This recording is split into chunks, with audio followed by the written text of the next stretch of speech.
Cholesterol में जैसे nuts का जो है वो कहा जाता है कि आपको काजू रेस्ट्रिक्ट करना चाहिए क्योंकि उसमें कोलेस्ट्रॉल की मात्रा ज़्यादा होती है। तो देखिए अगर मैं नट्स की बात करूँ तो आप आलमंड्स यूज़ कर सकते हो, वॉलनट्स यूज़ कर सकते हो, because these thing are having the omega 3 and omega 6 and these are the good fat जो आपके बैड कोलेस्ट्रॉल को कम करने में हेल्प करते हैं। जैसे अगर मैं बात करूँ कि अगर आप काजू की बात कर रहे थे अभी, तो काजू आपको एक्सेसिव अमाउंट में यूज़ नहीं करना है।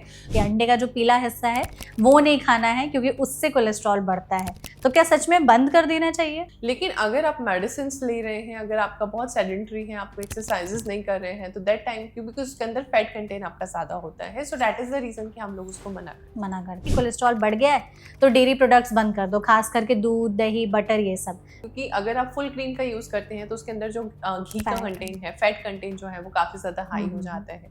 एंड नॉर्मली जो मैंने आपको बताया कि हमारा लीवर ये चीज़ें सिंथेसाइज कर रहा है, तो लीवर के ऊपर जब प्रेशर आएगा तो लीवर क्या करेगा और ज़्यादा कोलेस्ट्रॉल बिल्डअप करना स्टार्ट करेगा। ठीक है, टी कॉफ़ी बहुत ज़्यादा में इस्तेमाल करने के लिए हम लोग मना करते हैं कोलेस्ट्रॉल वाले पेशेंट्स में। ज़्यादा दिक्कत होती है चाय कॉफ़ी पीने से? अगर आप एक्सेसिव यूज़ करते हैं तो आपके बीपी को शूट अप करता है एंड कहीं ना कहीं आपका जो बीपी अगर शूट अप होता है तो वो आपके हार्ट के ऊपर प्रेशर क्रिएट करते हैं। ऐसा भी है कि कोलेस्ट्रॉल के मरीजों को नमक और चीनी कम मात्रा में या मॉडरेट अमाउंट में खाना चाहिए? नॉर्मली अगर मैं सॉल्ट की बात करूं तो जैसे हम बोलते हैं कि हाइपरटेंसिव पेशेंट्स में 1600 टू 2000 माइक्रोग्राम्स की फॉर्म में आप ले सकते हैं, लेकिन इतना ही आपको मतलब जान के इस चीज़ में वो लगेगा कि हम एक अगर आप चिप्स लेते हैं या आप सॉल्टेड आपने नट्स का पैकेट अगर लिया तो उसके पीछे फूड पैकेजिंग देखना कि आप पूरा दिन में इतना तो एक ही बार में खा लेते हैं। और कुछ ऐसी चीज़ें जो कोलेस्ट्रॉल के मरीजों को अपनी डाइट में ज़रूर शामिल करनी चाहिए जिससे उनका कोलेस्ट्रॉल बैलेंस में रहता है? High fibre food and second thing कि आपके combination of oil and omega 3 omega rich sources. क्या क्या फूड ऑप्शन है एक बार उसके भी बता दीजिए। ओमेगा 3 ओमेगा 6 की अगर मैं बात करती हूँ तो इफ़ यू आर वेजिटेरियन तो दैट टाइम आप सीड्स अपनी डाइट में इस्तेमाल कर सकते हैं, आप वॉलनट्स यूज़ कर सकते हैं, आलमंड्स यूज़ कर सकते हैं आपकी डाइट में, तो वो आपके लिए अच्छा हो जाएगा। शरीर में गुड कोलेस्ट्रॉल बढ़ाने के लिए हम क्या कर सकते हैं? इसके लिए आपकी डाइट में ओमेगा 3 ओमेगा 6 वाले जो फैट हैं वो काफ़ी ज़्यादा आपके लिए अच्छे हो जाते हैं। घी आप मॉडरेट अमाउंट में यूज़ कर सकते हो, कॉम्बिनेशन ऑफ ऑयल आपको यूज़ करना है, मस्टर्ड ऑयल यूज़ कर सकते हो, ऑलिव ऑयल यूज़ कर सकते हो, राइस ब्रान ऑयल यूज़ कर सकते हो।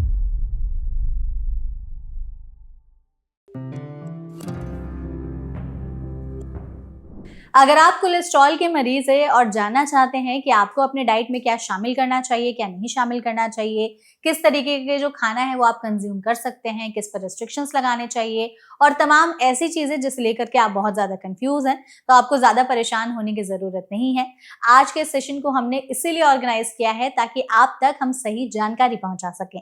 आज के पॉडकास्ट के एपिसोड में हम बात करेंगे कि कोलेस्ट्रॉल के जो मरीज हैं वो क्या खा सकते हैं, क्या नहीं खा सकते हैं, कितनी मात्रा में खा सकते हैं। तो इस सेशन को आप एंड तक जरूर देखिएगा। तो इस पर बात करने के लिए हमारे साथ इस सेशन में एक बहुत ही स्पेशल एक्सपर्ट मौजूद हैं। हमारे साथ हैं गरिमा चौधरी जो कि न्यूट्रिशनिस्ट हैं Cloud9 हॉस्पिटल्स में। तो सबसे पहले तो इस सेशन में आपका बहुत बहुत स्वागत है। नमस्कार, थैंक यू सो मच हमारे साथ जुड़ने के लिए और ऐसे टॉपिक पर बात करने के लिए जिस पर लोग बहुत ही ज्यादा कंफ्यूज रहते हैं, और ये आई थिंक सबसे ज्यादा सर्च होने वाली चीज भी है इंटरनेट पर कि कोलेस्ट्रॉल बढ़ गया है तो उसको कम करने के लिए क्या खाएं क्या ना खाएं। सबसे पहले तो दो टर्म है, LDL और HDL, बैड कोलेस्ट्रॉल और गुड कोलेस्ट्रॉल। तो लोगों को सबसे ज्यादा कंफ्यूजन इसी में रहती है कि शरीर में गुड कोलेस्ट्रॉल बढ़ाने के लिए हम क्या कर सकते हैं। तो आपसे हम जानना चाहेंगे कि कुछ ऐसी चीजें हैं जो सच में हमारे शरीर में गुड कोलेस्ट्रॉल को बढ़ाती हैं। जी, बहुत सारी चीज़ें ऐसी हैं जो आपकी बॉडी के अंदर गुड कोलेस्ट्रॉल को इंक्रीज करती हैं। अगर उसमें हम बात करें तो कॉम्बिनेशन ऑफ ऑयल का सबसे पहला नाम आता है। आपकी डाइट में दो चीज़ें होती हैं, first is low density lipoprotein, ठीक है, जिसको हम LDL बोलते हैं, that is a bad cholesterol. ठीक है, सो वो आपकी डाइट में कैसे इंक्रीज होता है जब बहुत ज़्यादा आप पाल्म ऑयल यूज़ करना स्टार्ट कर देते हैं, बहुत ज़्यादा जो ऑयल है उसको बार बार रीहीट करके यूज़ करना स्टार्ट कर देते हैं, या फिर इसके साथ साथ अलोंग विद दैट ऐसा नहीं है कि सिर्फ घी खाने से ही, अगर आपकी डाइट में अगर आपका फ्रक्टोज का मतलब आप नॉर्मली जो शुगर है, आपका शुगर का इंटेक आपका ज़्यादा है, आप ओवरवेट है, सो दैट कंडीशन में भी ऐसा होता है कि आपका LDL हाई हो जाता है। अच्छा। अभी मैं बात करती हूँ HDL के लिए, यानी कि हाई डेंसिटी लाइपोप्रोटीन। सो उसके लिए भी आपके हम लोग जो ऑयल्स की बात करें, क्योंकि जो भी अगर इसके लिए आपकी डाइट में ओमेगा 3 ओमेगा 6 वाले जो फैट हैं वो काफ़ी ज़्यादा आपके लिए अच्छे हो जाते हैं। घी आप मॉडरेट अमाउंट में यूज़ कर सकते हो। कॉम्बिनेशन ऑफ ऑयल आपको यूज़ करना है। कोई भी ऑयल ऐसा नहीं है, अगर मैं खराब ऑयल्स में बात करूँ तो वनस्पति तेल जो आप इस्तेमाल करते हो, जो रूम टेम्परेचर पर आपके जम जाते हैं, अच्छा। ठीक है, उनको हम लोग मना करते हैं इस्तेमाल करने के लिए। और अगर मैं बात करूँ कि गुड ऑयल्स में, तो नॉर्मली आप मस्टर्ड ऑयल यूज़ कर सकते हो, ऑलिव ऑयल यूज़ कर सकते हो, राइस ब्रान ऑयल यूज़ कर सकते हो। लेकिन इसको आपको ये देखना है कि उनका स्मोकिंग पॉइंट कैसा है, तो ठीक वो है, आपके लिए ज़रूरी हो जाता है। परफेक्ट। जैसे कोलेस्ट्रॉल के जो मरीज हैं उनके लिए तेल जो है सबसे बड़ा कंसर्न रहता है। इसमें भी ऐसे खाने जिसमें या ऐसा चीज जिसमें बार बार तेल को रीहीट करके यूज किया जाता है। तो घर में भी बहुत सारे लोग ऐसे हैं कि एक बार तेल में खाना पक गया, उसी तेल में दोबारा खाना पका रहे हैं, और बाहर तो ऐसा होता ही है। तो तेल में, एक ही तेल में बार बार खाना पकाने से क्या कोलेस्ट्रॉल बढ़ता है? जी, क्योंकि बार-बार जब आप उसको अगर आप बार-बार कुक उसको करते हैं, ऑयल को यूज़ करते हैं, तो उससे एक हानिकारक कंपोनेंट्स बनता है, जो आपकी आपकी हार्ट की जो वेन्स हैं, उसमें प्लेक मतलब जमना स्टार्ट हो जाता है। तो अच्छा। अगर वो जमना स्टार्ट हो जाता है, तो कोलेस्ट्रॉल आपका वैसे भी आपका इंक्रीज़ करता है, और उसकी वजह से स्ट्रोक आने के जो चांसेस हैं, बहुत ज़्यादा इंक्रीज़ हो जाते हैं। ठीक है, तो ऐसे में तेल को बार-बार गर्म करके नहीं इस्तेमाल तेल करना को चाहिए। बार-बार गर्म करके आपको इस्तेमाल नहीं करना चाहिए। और ये जो लोग प्रैक्टिस फॉलो भी करते हैं, उन्हें भी तुरंत ऐसे बंद कर देना चाहिए। तुरंत उसको बंद कर देना चाहिए, क्योंकि नॉर्मली हम लोग बोलते हैं कि पूरी वगैरह या पराठे वगैरह जब हाँ, आप उसमें कोई भी डीप आइटम आप फ्राई करते हो, तो उसको आप एक बार इस्तेमाल कर सकते हो, उससे ज़्यादा आपको इस्तेमाल नहीं नहीं करना है। करना चाहिए, ठीक है। तेल के अलावा जो है उसमें कोलेस्ट्रॉल के जो बढ़ने में बहुत सारे जो कल्प्रिट्स माने जाते हैं, उसमें एक ये है कि मसाले भी बहुत ज़्यादा वो है कि अगर आप बहुत ज़्यादा मसालेदार खाना खाते हैं, तो इससे भी कोलेस्ट्रॉल बढ़ने लगता है। तो क्या ऐसे में मसालों का जो इस्तेमाल है वो एकदम कम कर देना चाहिए? क्योंकि India is all about spices, तो फिर हम उसको कैसे करें? देखिए, मसाले वाली चीज़ में हम लोग बोलते हैं कि नॉर्मली जो मसाले होते हैं, मसाले इज़ नॉट अ कल्प्रिट, हुँ, लेकिन मसालों में जो आप घी या तेल इस्तेमाल करते हो, हाँ। That is a culprit. Okay, तो उस चीज़ का आपको ध्यान रखना बहुत ज़्यादा ज़रूरी हो जाता है कि बहुत ज़्यादा, अगर मैं बात करूँ तो बहुत ज़्यादा आप घी ऑयल यूज़ नहीं कर रहे हो। जैसे फॉर एग्जांपल कि अगर मैं बात करूँ बटर चिकन के हुँ, लिए, ठीक है, नॉर्मली आप चिकन यूज़ करो तो रोस्टेड फॉर्म में वो आपके लिए अच्छा है, लेकिन अगर आप उसको मैरिनेट कर रहे हो, हुँ, क्योंकि उसके अंदर अपना फैट कंटेन है, अगेन जब आप उसको कर्ड में मैरिनेट करते हो तब उसमें ऑयल एक्स्ट्रा एड ऑन होता है, जब हुँ। आप फिर उसको तल के इस्तेमाल करते हो देन उसमें और ज़्यादा इंक्रीज होता है। तो वो चीज़ें आपको नहीं करनी है। रेदर देन आप ग्रिल अगर आइटम यूज़ करते हो, अपना कुकिंग टेक्निक यूज़ करते हो जहाँ पे आपका ऑयल का कंजप्शन कम कम हो होता जाता है। है, हुँ। दैट टाइम वो आपके लिए बेनिफिशियल है। परफेक्ट। अच्छा, आपने शुरुआत में ना पाम ऑयल की बात की थी, तो इंडिया में ऐसी बहुत सारी चीज़ें मिलती है जिसमें हिडन पाम ऑयल रहता ही है, और पाम ऑयल को भी बहुत बड़ा कल्प्रिट माना जाता है कोलेस्ट्रॉल बढ़ाने में। कुछ ऐसी चीज़ें जिसमें पाम ऑयल रहता है जो हमें तुरंत से बंद कर देनी चाहिए सो दैट कोलेस्ट्रॉल बढ़े ना? देखिए, बंद करने के लिए बेसिकली मैं आपको बोलूँगी पहले आपको फूड लेबल पढ़ना आना बहुत ज़्यादा हाँ, ये बहुत ज़रूरी चीज़ है। ज़रूरी है। जब भी आप कोई भी food item, packed food item लेते हैं, तो आपको ये देखना है कि उसके अंदर कौन-सा ऑयल यूज़ हो रहा है, हुँ, ठीक है? इसमें आपका ब्रेड भी हो सकता है, इसमें आपके चिप्स भी हो सकते हैं, इसमें आपके नमकीन्स भी हो सकते हुँ, हैं, या फिर जो पैक्ड फूड आपका रहता है, वो पैक्ड फूड भी हो सकता है। सो जब भी आप कोई भी फूड आइटम खरीदते हैं, आपको उसका फैट कंटेंट आपको रीड करना आना चाहिए कि उसके अंदर सेकंड थिंग कि आपको ये चेक करना है कि उसके अंदर एनिमल ऑयल तो यूज़ नहीं हो रहा है। आजकल ना 2 कॉन्सेप्ट जो है बहुत ज़्यादा ट्रेंडिंग में है। No added sugar, no added salt. इससे लेकर के बहुत सारे प्रोडक्ट्स को बेचा जा रहा है कि हाँ, इसमें कोई अलग से एडेड शुगर नहीं है या अलग से एडेड सॉल्ट नहीं है। हालाँकि सॉल्ट और शुगर का दूसरा फॉर्म इस्तेमाल किया जाता है उसी में। तो ऐसे में ये जो no added sugar, no added salt वाली चीज़ें हैं, क्या ये कोलेस्ट्रॉल के मरीज़ खा सकते हैं या इसे भी अवॉइड करना चाहिए? देखिए, मॉडरेट अमाउंट में आप इसको इस्तेमाल कर सकते हैं अगर आपकी डाइट के अंदर आपने एक्स्ट्रा एडेड शुगर नहीं यूज़ किया है, हुँ, या हुँ। एक्स्ट्रा आपने सॉल्ट यूज़ नहीं किया है, या एक्स्ट्रा एडेड ऑयल यूज़ नहीं किया है। हुँ, लेकिन साथ-साथ आपको ना ये भी चेक करना ज़रूरी है कि उसके अंदर बाकी उसके केमिकल कंपोनेंट्स क्या यूज़ किए गए हुँ, हैं। तो इसीलिए फूड लेबलिंग जो रहता है वो आपके ओके। लिए ज़रूरी है, क्योंकि उसके अंदर आपको ये देखना है कि आपका सॉल्ट का कंटेंट कितना है। हुँ, एक्स्ट्रा, बिकॉज़ मैंने आपको जैसे बोला था कि कोई भी फूड ग्रुप को जब आप प्रिज़र्व करते हो लंबे टाइम के लिए, तो प्रिज़र्वेशन करने के लिए आप डिफरेंट टेक्निक्स यूज़ करते इस्तेमाल हो, करते हैं। ठीक है? और वो टेक्निक यूज़ करने के लिए आपका डीप फ्राइंग हो सकता है। जैसे फॉर एग्ज़ाम्पल एक बहुत सिंपल सा, हम लोग घर में अचार बनाते हैं, तो उसमें हम ऑयल में उसको कंज़्यूम करते हैं। हाँ। लेकिन अलोंग विद दैट कि आपको ये चेक करना ज़रूरी है कि आप घर पर जो चटनी बना रहे हो, मुरब्बा आप बना रहे हो, उसके अंदर सॉल्ट, शुगर कितना है, हुँ। तो उस चीज़ का आपको ध्यान रखना ज़रूरी है। ठीक है। ऐसा भी है कि कोलेस्ट्रॉल के मरीजों को नमक और चीनी कम मात्रा में या मॉडरेट अमाउंट में खाना चाहिए? जनरली हम लोग ये बोलते हैं कि नमक और चीनी आपको मॉडरेट अमाउंट में आप इस्तेमाल कर सकते हैं, ज़्यादा नहीं खाना है, क्योंकि आपका जो लीवर होता है, अगर आप जितना नॉर्मली हम जो भी फूड खाते हैं, हमारा जो लीवर होता है 80% उस चीज़ को आपकी कोलेस्ट्रॉल में कन्वर्ट करता है। अच्छा। आपको अपनी डाइट के अंदर नॉर्मली सॉल्ट और शुगर का जो कंटेंट है मॉडरेट अमाउंट में आप इस्तेमाल कर सकते हो, एक्सेसिव अमाउंट में नहीं यूज करना है। सेकेंड थिंग, मैं अभी जो पाल्म ऑयल के लिए बता रही थी, क्योंकि पाल्म ऑयल में आपका सैचुरेटेड फैट फैट होता होता है। है, हाँ। सैचुरेटेड जो फैट होता है वो प्लेक की फॉर्म में आपके आर्टरीज में जमना स्टार्ट हो जाता है, तो जिसकी वजह से ये आपका नॉर्मली हम बोलते हैं कि आपका ट्राइग्लिसराइड आपका हाई आ रहा है या VLDL आपका हाई आ रहा है, तो दैट इज वो आपको चेकआउट करते रहना है। तो कितनी मात्रा में खाना चाहिए चीनी और नमक कोलेस्ट्रॉल के मरीजों को? नॉर्मली अगर मैं सॉल्ट की बात करूँ, तो जैसे हम बोलते हैं कि हाइपरटेंसिव पेशेंट्स में 1600 टू 2000 माइक्रोग्राम्स की फॉर्म में आप ले सकते हैं। लेकिन इतना ही आपको मतलब जान के इस चीज़ में वो लगेगा कि हम एक, अगर आप चिप्स लेते हैं या आप सॉल्टेड आपने नट्स का पैकेट अगर लिया, तो उसके पीछे आप फूड पैकेजिंग देखना कि आप पूरा दिन में इतना तो एक ही बार में खा खा लेते हैं। लेते हैं, हाँ, हाँ, जी। वही करेक्ट और है। उसके अंदर वही मैंने आपको बोला कि जो हम ऑयल की हम लोग बात कर रहे थे, तो इनकी वजह से बिकॉज़ जो रेडी टू ईट वाले जो फूड ग्रुप्स हैं ना, उसके अंदर इनका जो कंटेंट है वो काफ़ी ज़्यादा हाई हो जाता है। तो ऐसे में अगर हम फ्रूट्स के ऑप्शंस जानना चाहें कि कोलेस्ट्रॉल के मरीजों के लिए कौन से फ्रूट अच्छे होते हैं खाने के लिए, तो क्या-क्या ऑप्शंस होंगे?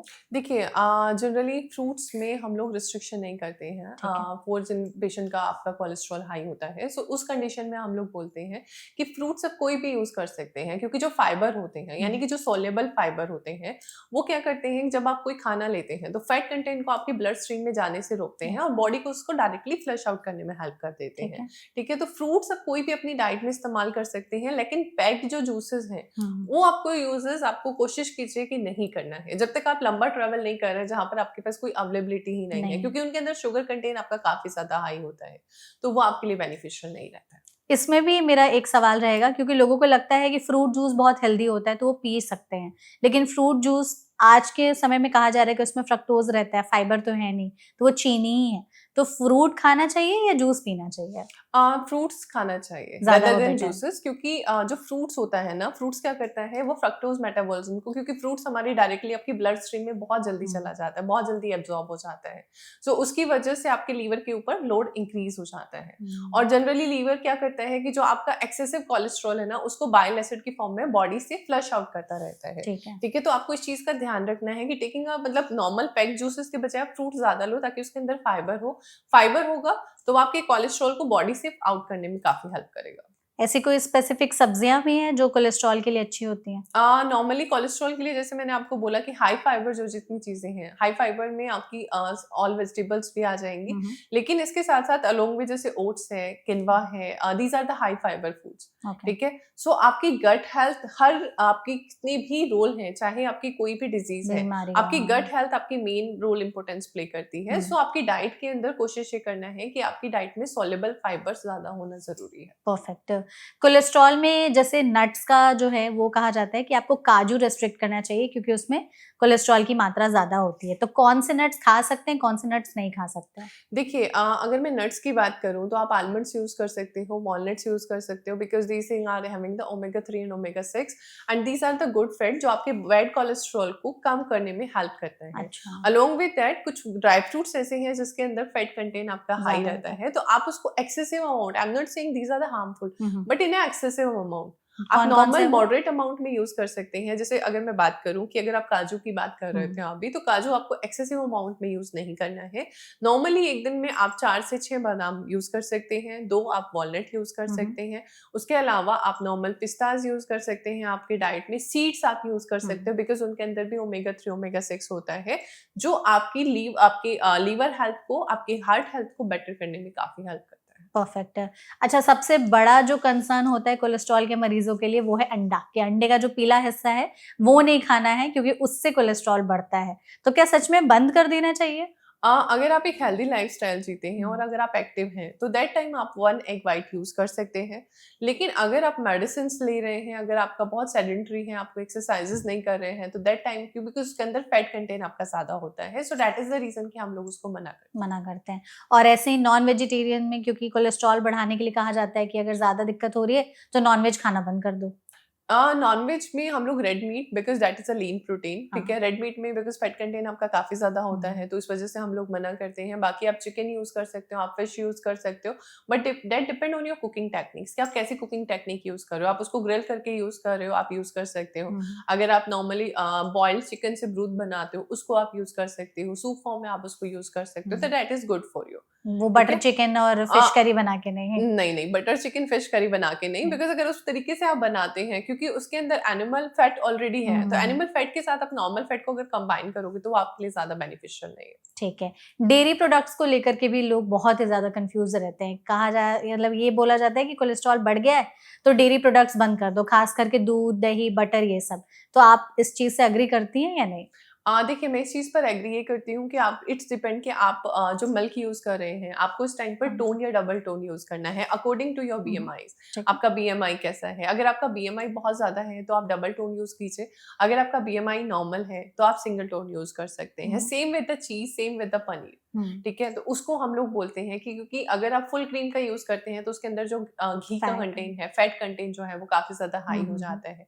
एंड नॉर्मली जो मैंने आपको बताया कि हमारा लीवर ये चीज़ें सिंथेसाइज कर रहा है, तो हाँ। लीवर के ऊपर जब प्रेशर आएगा, तो लीवर क्या करेगा, और ज्यादा कोलेस्ट्रॉल बिल्डअप करना स्टार्ट करेगा, हम्म, और अगर वो बिल्डअप करना स्टार्ट करेगा, तो आपका जो ट्राइग्लिसराइड है वो इंक्रीज होना स्टार्ट हो जाएगा। ठीक है। So that is the reason आप बटर मिल्क यूज कर सकते हो, रेदर देन आप कर्ड खाने की बजाय बटर मिल्क यूज कर लीजिए, क्योंकि उसके अंदर आपका जो फैट कंटेंट है वो काफी कम हो कम जाता हो है। जाता है, ओके।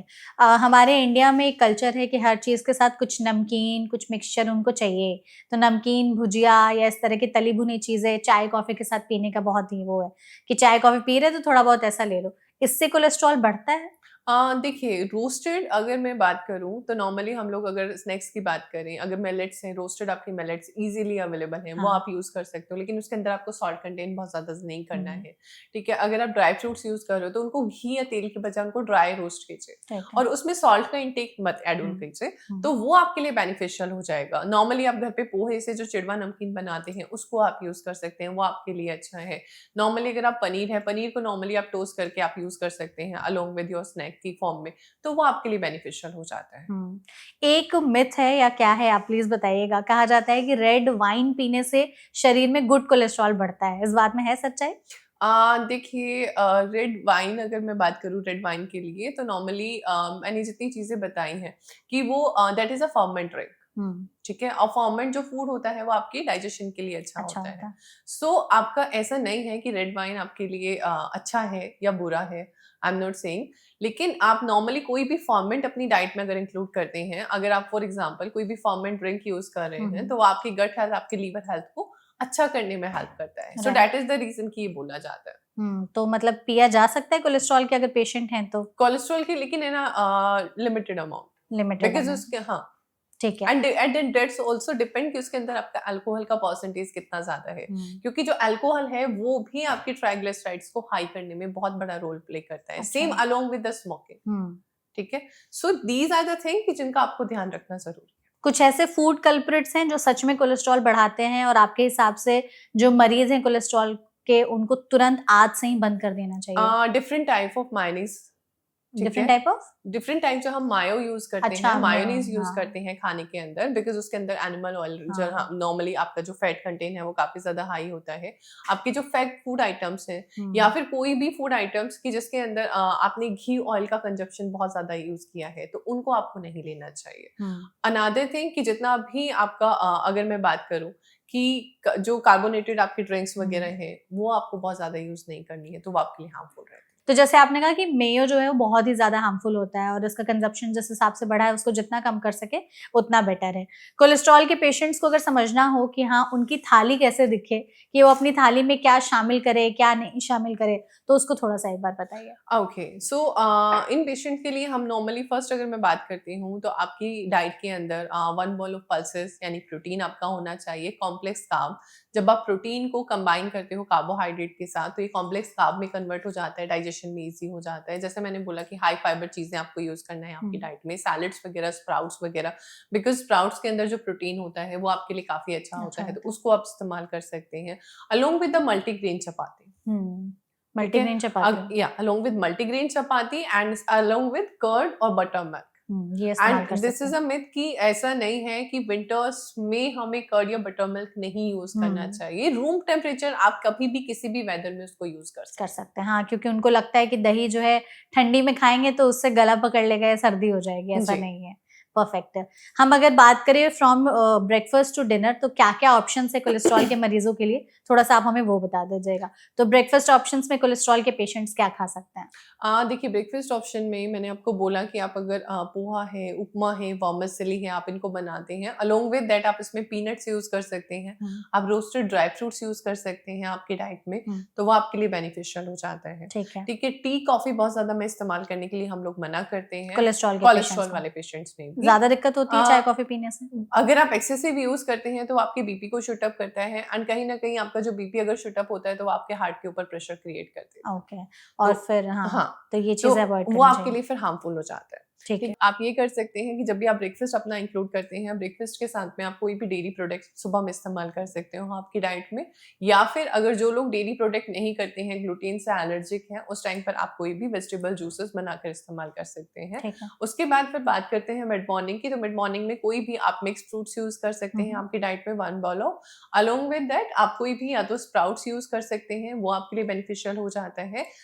उसके बाद मैं बात करती हूँ, जब भी आप फ्रूट्स इस्तेमाल करते हैं तो आप फ्रूट्स के साथ में आपको ये ध्यान रखना है कि फ्रूट इज जस्ट फ्रक्टोज। हाँ, तो जस्ट आपको फ्रक्टोज नहीं इंक्लूड करना है, फ्रक्टोज के साथ कुछ ना कुछ आपकी डाइट में होना चाहिए। जैसे? फॉर एग्जाम्पल कि अगर आप फ्रूट्स इस्तेमाल कर रहे हैं तो फ्रूट्स के साथ आप सीड्स यूज कर सकते अच्छा, हैं, ओके। तो उसको आपको इस्तेमाल करना है। अब अगर मैं लंच की बात करूँ तो लंच में आप मल्टीग्रेन चपातीज, मैंने आपको बोला, जैसे मैंने अभी थाली का एक एग्जांपल दिया था, जिस तरीके से कि प्रोटीन कॉम्प्लेक्स कार्ब होना चाहिए, फैट होना चाहिए, या फिर बिकॉज ऐसा नहीं है कि कोलेस्ट्रॉल वाले लोगों को घी या तेल या बिल्कुल बंद कर जीरो ऑयल पर आ जाना चाहिए। ऐसा नहीं ठीक है, ऐसा नहीं करना है, बिकॉज जनरली हमारा जो लीवर है, आपकी बहुत सारे, अगर आप बिल्कुल फैट अपनी डाइट से बंद कर देंगे तो जो फैट सॉल्युबल आपके विटामिन होते हैं ए, डी, ई और के, तो वो बॉडी में डिसॉल्व ही नहीं हो पाएंगे, तो माइक्रोन्यूट्रिएंट डेफिशिएंसीज भी होने के चांसेस आपके हाई बढ़ हो जाता जाएंगे। है। ठीक है, तो इस चीज का भी हमें ध्यान रखना है। इवनिंग अगर मैं स्नैक्स की बात करूँ तो इवनिंग स्नैक्स में आप कुछ भी अपनी डाइट में, फॉर एग्जाम्पल कि अगर आप कोई भी पॉपकॉर्न्स हैं आप यूज कर सकते हैं, बट वो होममेड होना चाहिए। ठीक है, आप नॉर्मली ग्रीन पीस यूज कर सकते हैं, वो आपके लिए बॉईल करके उसके अंदर normally tomato, capsicum, onion add on करके आप उसको यूज कर सकते हैं। या फिर आप कोई भी इस टाइम पर जैसे छोले हैं, राजमा है, कोई भी बीन्स आप अपनी डाइट में यूज कर सकते हैं। That is up to you कि आप उसको सैलेड फॉर्म में करते हैं या फिर आप उसको सूप फॉर्म में यूज करते हैं, तो उसको आप यूज कर सकते हैं। And evening as a light option, because evening में आपको जो फूड है उसको आपको लाइट कर देना चाहिए। डिनर जो है वो लाइट रखना चाहिए। डिनर आपका लाइट होना चाहिए। तो लाइट में क्या सूप वगैरह इस तरह की चीजें इस्तेमाल? लाइट में आप ये कर सकते हैं, देखिए soup is not a complete food. हाँ, तो सूप मैं आई एम नॉट सजेस्टिंग, बिकॉज जितने भी कोलेस्ट्रॉल के जो पेशेंट्स होते हैं तो उसमें खाली सूप के बजाय आई एम जस्ट प्रेफर कि आप उसको सैलेड फॉर्म में वेजिटेबल्स को यूज करें। नॉर्मली जैसे आप पनीर है उसको सोती वेजिटेबल्स के साथ में यूज कर सकते हैं, तो वो आपके लिए अच्छा हो सकता है। ठीक है। और कुछ ऐसी चीजें जो कोलेस्ट्रॉल के मरीजों को अपनी डाइट में जरूर शामिल करनी चाहिए जिससे उनका कोलेस्ट्रॉल बैलेंस में रहता है? High fibre food, high and fibre. Second thing कि आपके combination of oil and omega 3 omega rich sources. क्या क्या फूड ऑप्शंस एक बार उसके भी बता दीजिए। ओमेगा 3 ओमेगा 6 की अगर मैं बात करती हूँ, तो इफ यू आर वेजिटेरियन तो दैट टाइम आप सीड्स अपनी डाइट में इस्तेमाल कर सकते हैं, आप वॉलनट्स यूज कर सकते हैं, आलमंड्स यूज कर सकते हैं आपकी डाइट में, तो वो आपके लिए अच्छा हो जाएगा। अगर मैं बात करूँ प्रोटीन वाले पार्ट पर, बिकॉज पल्सेस वगैरह आप अपनी डाइट में ऐड ऑन कर सकते हैं इन द फॉर्म ऑफ, क्योंकि नॉर्मली हमारे इंडियन हाउसेस में हम लोग क्या करते हैं कि एक ही टाइम पर पल्सेस यूज करते हैं। सो आपको कोशिश ये करना है कि आपके जो मेजर मील है ना, आपके मेजर मील्स के अंदर पल्सेस की 1 सर्विंग होना जरूरी है। ठीक है। चाहे आप उसको दाल का चीला बना के इस्तेमाल कर सकते हो इन द ब्रेकफास्ट टाइम की मूंग दाल चीला या बेसन चीला आपने इस्तेमाल किया है, एंड सेम लंच में आप दाल की तरह यूज कर सकते हो। शाम को अगर आपने खिचड़ी बनाया है तो खिचड़ी की फॉर्म में आप इस्तेमाल कर सकते हो। परफेक्ट है। और जो आप हाई फाइबर की बात कर रहे थे? हाई फाइबर की मैं बात करूं तो जैसे आपकी डाइट में आप फ्रूट्स इस्तेमाल करते हैं, आप स्प्राउट्स इस्तेमाल करते हैं, आप पल्सेस जो दालें इस्तेमाल करते हो उनको विद हस्क यूज करना स्टार्ट कीजिए। आप नॉर्मली सैलेड्स में ओट्स है, ओट्स आप यूज कर सकते हो, किनवा आप यूज कर सकते हो, तो जो भी चीजें जिसके ऊपर हस्क होता है उनको आपको यूज करना है। बहुत ज्यादा प्रोसेस्ड आइटम आपको यूज नहीं करना है, क्योंकि जैसे फॉर एग्जांपल कि व्हाइट शुगर को बुरा इसीलिए बोला जाता है क्योंकि उसको बहुत ज्यादा प्रोसेस किया जाता है। हाँ। व्हाइट राइस, अगर हम कई बार आपने देखा होगा कि जितना भी राइस है उसके ऊपर से जो कोटिंग हटा दी जाती है, जितना उसको व्हाइट बनाया जाता है, तो उसके ऊपर की जो लेयर है वो खत्म होती चली जाती है। तो वो चीजों से उसका जो फाइबर है, फाइबर कंटेंट कम होता चला जाता है खाने। ठीक है, तो ये सारी चीजें जो हैं वो अवॉइड करनी चाहिए। जी। तो आपने हमें बहुत ही अच्छे तरीके से समझाया कि कोलेस्ट्रॉल के मरीज जो हैं क्या खा सकते हैं, क्या नहीं खा सकते, कितनी मात्रा में खा सकते हैं। तो आई एम श्योर ये जो सेशन है हमारी ऑडियंस के लिए बहुत ही ज्यादा यूजफुल होने वाला है। हम चाहते जाते जाते बस हमारी ऑडियंस को आप एक गोल्डन मंत्रा रूल या टिप दे दे कि कोलेस्ट्रॉल को कंट्रोल में रखना है कि बहुत ज्यादा बढ़े ना, बैड कोलेस्ट्रॉल कैसे कम हो और गुड कोलेस्ट्रॉल कैसे बढ़े। तो क्या ऐसी चीजें जो आपको अपनी लाइफस्टाइल में जरूर इंप्लीमेंट करनी चाहिए डाइट के साथ में? ओके, सो नाइट में हमारा जो लीवर होता है वो कोलेस्ट्रॉल को सिंथेसिस ज़्यादा करना स्टार्ट कर देता है। सो नाइट टाइम का जो स्नैकिंग है ना, मैं उसको सबको बोलना चाहूँगी कि मोस्टली हम लोग क्या करते हैं कि हम लोग जो ऑफिस जाने वाले लोग हैं, शाम को जो हमारा डिनर है, पार्टीज के लिए आप गए हैं तो मोस्टली डिनर आपका हैवी हो जाता है। हाँ। सो उस चीज़ से आपको बचना चाहिए। मार्केट में जो फूड आप इस्तेमाल करते हैं, मार्केट में अगर मैं बात करूं कि आप आउटसाइड अगर आप फूड खा रहे हैं तो जो दालें हैं, जितना हम उसको बार बार रीहीट करते हैं, प्रोटीन इतना ही डीनेचर होता चला जाता है। सो उस चीज़ का आपको ध्यान रखना है। रदर देन चूजिंग, अब बहुत ज़्यादा ऑयल फ्राई यूज़ नहीं करना है फूड के लिए। जब आप आउटिंग के लिए जाते हैं आपको बहुत ज़्यादा उसके अंदर क्रीम यूज़ नहीं कराना है, एडोन आपको चीज़ एडोन नहीं करना है आपकी डाइट में। ग्रिल आइटम को ज़्यादा आपको स्विच करना है और हाई फाइबर फूड्स पे हमें ज़्यादा फोकस करना है। ठीक है, ओके, परफेक्ट। और इसके साथ में एक्सरसाइज का कितना बड़ा रोल है कोलेस्ट्रॉल एक्सरसाइज का काफी बड़ा रोल रहता है, क्योंकि जितना ज्यादा आप फिजिकल फिट रहते हैं, क्योंकि कोलेस्ट्रॉल आपके मोटापे के साथ एसोसिएट होता है। जितना ठीक मोटापा है, उतना जितना ज्यादा कोलेस्ट्रॉल आपका स्टमक एरिया का सर्कमफ्रेंसेस जितना ज्यादा हाई होगा, इतना ही ज्यादा कोलेस्ट्रॉल बिकॉज बढ़ेगा। कोलेस्ट्रॉल आपका इंक्रीज होने का चांस रहेगा। ठीक सो है। आपको नॉर्मली हम लोग बोलते हैं कि इसके लिए आपको अपनी डाइट के अंदर डैश डाइट पर चले जाना चाहिए। डैश मतलब? डैश डाइट की अगर मैं बात करूँ, dietary approach to remove hypertension. Okay, तो उस पे चले जाना चाहिए। तो आपको डाइट और एक्सरसाइज के साथ ये सारी चीजें जरूर करनी चाहिए, तो जैसा आपने हमें बताया। जी। Perfect, thank you so much इस सेशन में हमारे साथ जुड़ने के लिए और इतने इंसाइटफुल चीजें हमारी ऑडियंस के साथ शेयर करने के लिए। आई एम श्योर इस पॉडकास्ट के जरिए उनको काफी ज्यादा हेल्प मिली होगी। तो audience, thank you so much, आपने इस वीडियो को यहाँ तक देखा। इसे अपनी फ्रेंड्स और फैमिली के साथ जरूर शेयर करिएगा, क्योंकि अगर वो बहुत ही ज्यादा कंफ्यूज है इसे लेकर के कि अगर वो कोलेस्ट्रॉल के मरीज हैं तो क्या खाना चाहिए, क्या नहीं खाना चाहिए, तो आई एम श्योर इसके जरिए उनको काफी ज्यादा मदद मिलेगी। अगर आपके मन में कोई और सवाल रह गए हों तो कमेंट सेक्शन के जरिए आप हमसे पूछ सकते हैं। हम पूरी कोशिश करेंगे सभी सवालों के जवाब देने के। ऐसे और भी हेल्पफुल सेशंस के लिए फॉलो करते रहिए एनबीटी लाइफ। Thank you.